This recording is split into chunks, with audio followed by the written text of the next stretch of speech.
सुप्रभात विद्यार्थियों।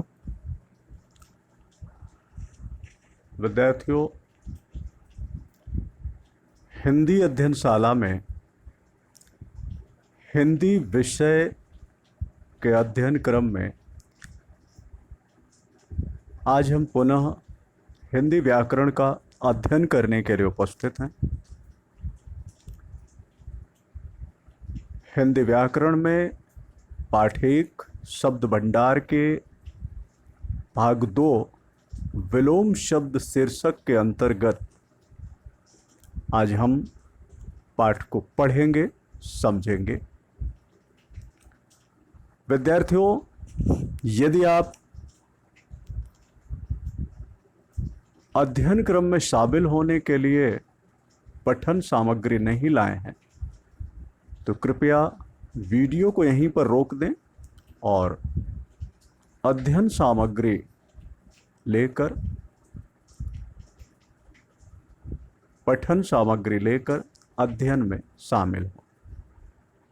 आज हम हिंदी व्याकरण के पाठ 1 शब्द भंडार नामक पाठ के दूसरे खंड विलोम शब्द को पढ़ेंगे, समझेंगे। आइए पठन पाठन पृष्ठ संख्या 4 पर चलते हैं।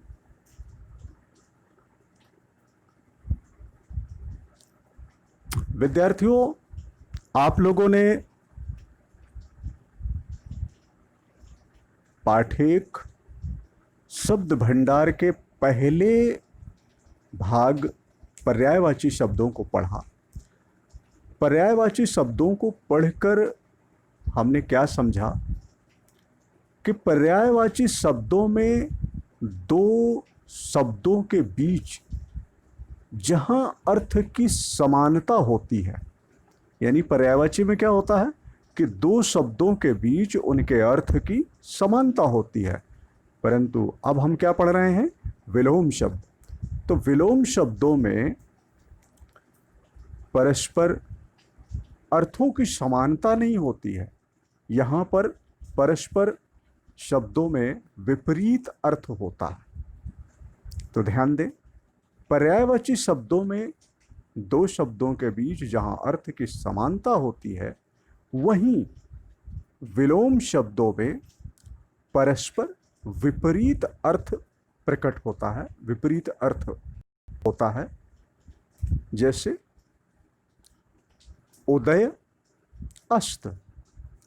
उदय का मतलब होता है निकलना, प्रकट होना, और अस्त का मतलब होता है छिप जाना या डूब जाना।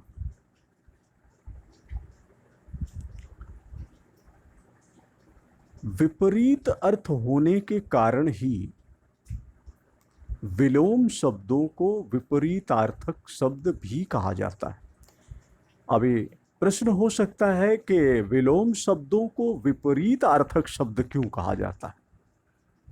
तो इसका उत्तर है कि विपरीत अर्थ होने के कारण, क्योंकि इन शब्दों में जो परस्पर शब्द होते हैं उनके बीच में विपरीत अर्थ होता है।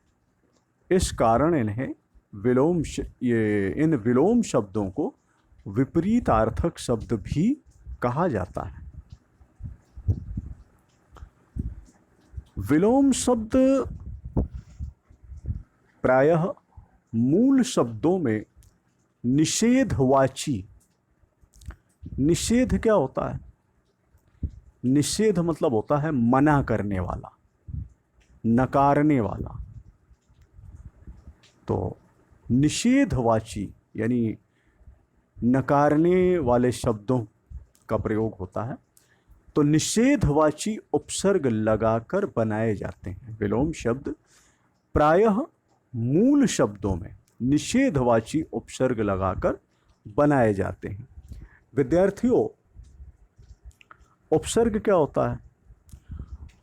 उपसर्ग वह शब्द होते हैं जो मूल शब्द के आगे या मूल शब्द से पहले शब्द में जुड़ करके एक नए शब्द के रचना करते हैं, उपसर्ग कहलाते हैं।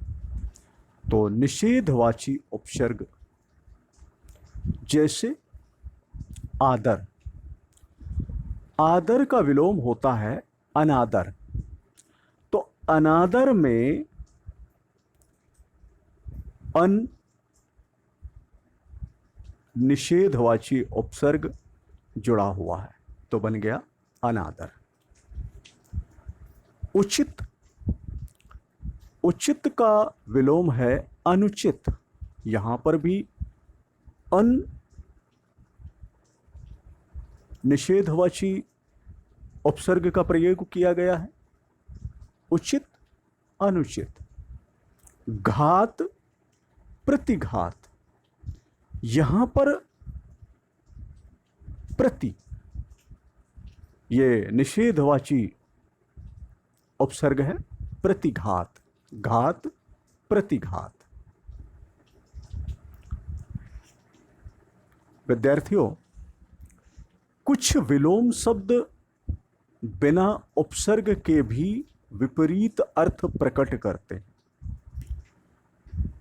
विद्यार्थियों, कुछ विलोम शब्द ऐसे होते हैं कि उनमें उपसर्ग लगाने की आवश्यकता नहीं होती है और उनका जो शब्द होता है विपरीत शब्द होता है, तो वो शब्द ही उसके विपरीत अर्थ को प्रकट करता है, तो वही उसका विलोम शब्द होता है। जैसे जन्म, जन्म का विलोम है मृत्यु। तो जन्म मतलब जन्म लेना और मृत्यु मतलब मर जाना। तो यहां पर जन्म का विलोम मृत्यु जन्म के विपरीत अर्थ को प्रकट करता है।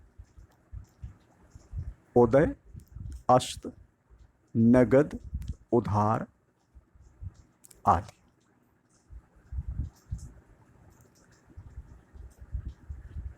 आइए पाठ्यांक पृष्ठ संख्या 4 पर ध्यान देते हैं। यहां पर कहा गया है कि एक निर्देश दिया गया है कि निम्नलिखित गद्य खंड को पढ़ें व रेखांकित शब्दों पर विशेष ध्यान दें। विद्यार्थियों, आप लोगों ने इस गद्य खंड को पढ़ा होगा, समझा होगा। यहाँ पर मैं आपको केवल जो रेखांकित शब्द दिए हुए हैं, इन रेखांकित शब्दों का जो विलोम है, सही विलोम मैं वो बता रहा हूँ। निंदा, निंदा शब्द का विलोम होगा प्रशंसा, क्योंकि निंदा मीन्स होता है बुराई और प्रशंसा मीन्स होता है तारीफ या बड़ाई। इसके बाद आदर शब्द को रेखांकित किया गया है और आदर के बाद निरादर को रेखांकित किया गया है। तो आदर शब्द का विलोम है निरादर। फिर अगला दिया है मान, अपमान। मान शब्द को रेखांकित किया है, अपमान शब्द को रेखांकित किया है। तो मान का विलोम अपमान शब्द होगा।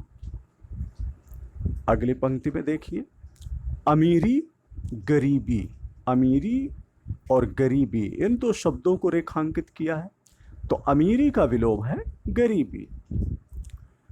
अगले शब्द हैं सुख, दुख, यानी सुख और दुख को रेखांकित किया है, तो सुख का विलोम है दुख। फिर अगले क्रम में है सफलता, बुलंदी। सफलता का विलोम बुलंदी नहीं है, ये ध्यान दीजिएगा। सफलता का विलोम है, अगली पंक्ति में दिया हुआ है असफलता और पतन।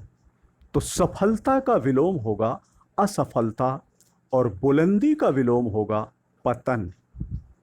ध्यान दीजिए, सफलता का विलोम असफलता और बुलंदी का विलोम पतन। इसके बाद लाभ या हानि, इन दो शब्दों को भी रेखांकित किया गया है।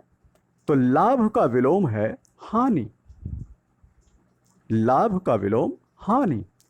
जय, पराजय, जय के साथ पराजय को भी रेखांकित किया गया है, तो यहां पर जय का विलोम पराजय है। आगे शब्दों में धैर्य, ग्रहण, तो धैर्य का विलोम ग्रहण नहीं है। थोड़ा और आगे बढ़ें तो अधैर्य और त्याग, तो धैर्य का विलोम होगा अधैर्य और ग्रहण का विलोम होगा त्याग, त्याग। तो इस प्रकार से इस पाठांक पृष्ठ संख्या 4 में आपको शब्द और विलोम, विलोम शब्द के आपको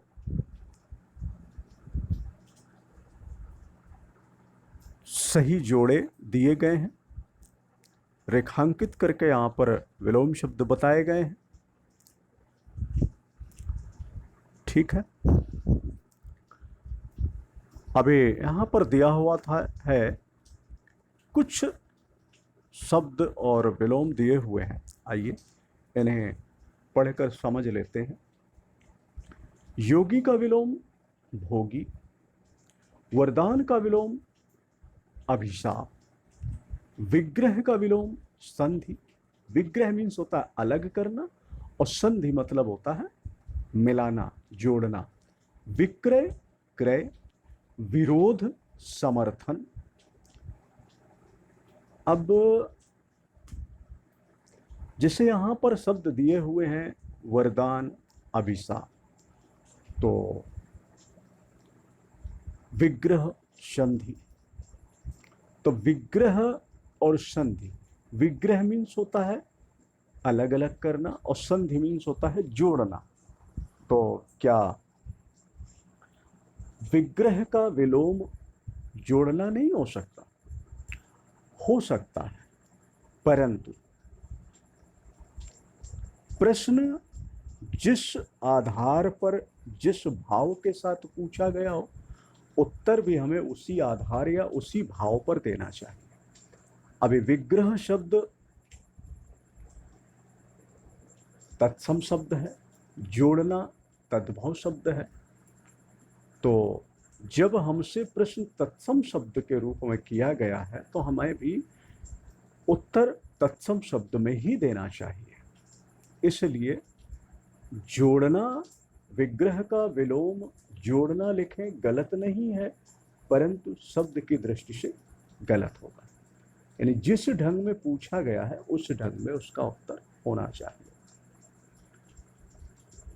अगला है स्मरण, विस्मरण, अनुरक्त, विरक्त, सुदिन, दुर्दिन, अवनि, अंबर, आतुर, निरातुर, आर्य, अनार्य, इहलोक, परलोक, नश्वर, शाश्वत, मनुष्य, दनुज, मनुज, दनुज, सॉरी मनुष्य नहीं था, मनुज शब्द है। स्वार्थ, परमार्थ, उत्पादक, अनुत्पादक, जड़, चेतन, परोक्ष, प्रत्यक्ष, प्रशंसा, निंदा, बंधन, मुक्ति, सौभाग्य, दुर्भाग्य, साधु, दुष्ट, सेवक, स्वामी, सर्वत्र, अन्यत्र, अतिवृष्टि, अनावृष्टि, आग्रह, दुराग्रह, अर्वाचीन, प्राचीन, इष्ट, अनिष्ट, उत्थान, पतन, निंदक, प्रशंसक, संकीर्ण, विस्तीर्ण, कृपण, उदार, पक्ष, विपक्ष, सापेक्ष, निरपेक्ष इत्यादि। इस प्रकार से यहाँ पर ये शब्द और विलोम की सूची है। विलोम शब्द, इसे पढ़ें, समझें, गद्य खंड को पढ़ें, समझें। यहाँ पर विलोम शब्दों को रेखांकित किया गया है। रेखांकित शब्दों में जो शब्द और उनका विलोम दिया है उसे ज़्यादातर शब्दों में शब्द और विलोम एक साथ ही दिया हुआ है। कहीं कहीं पर ऐसा है कि शब्द और विलोम थोड़ा सा एक दो शब्द के बाद है, तो उसे बहुत ध्यान से समझकर पढ़ें।